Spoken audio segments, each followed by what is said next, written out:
Республикада урак тамамланып келе, ашлыкның сыйфатын бәяләү үзәге белгечләре уңышның сыйфатын тикшерүне дәвам итә.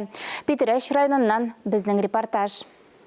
Питрәш районында ашлыкның сыйфатын бәяләү үзәге белгечләре эшли. Мобиль лаборатория ярдәмендә карабыдай бөртекләрен Гаврилов исемендәге хуҗалыкта турыдан-туры кырдан сайлап алалар. С 1 января 2022 года 2022 елның 1 гыйнварыннан ашлык турындагы законга үзгәрешләр үз көченә керде. Ул мәҗбүри дәүләт мониторингын үткәрүне, бөртек сыйфаты буенча мәгълүматны бердәм системага кертүне күздә тота.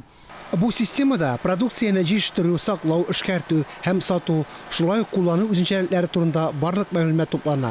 Системада ашлык чыгару һәм сатуга документлар формалаша. Алардан башка продукцияны күчерү законсыз. Быел мәҗбүри мониторинг буенча 5 культура: арыш, карабыдай, ашлык, соя һәм дөгө тикшерелә. наши специалисты Безнең белгечләр көн саен әлеге культураларны сайлап алуга чыга.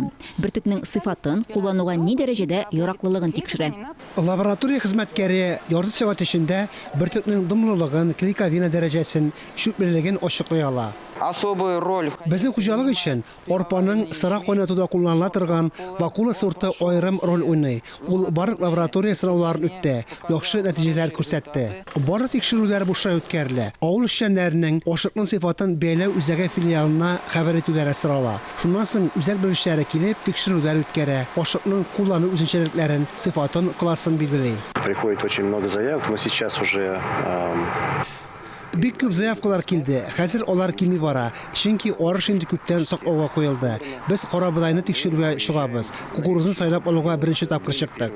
Хәзер Татарстанда 5 миллион 300 мең тонна ашык җыелган. Тагын 4 мең гектарда уңышны җыеп аласы бар. Фарис Мөхәммәтов, Нәргиз Файзуллаева, Ира Хәмедуллин, Татарстан яңалыклары, Питрәш районы.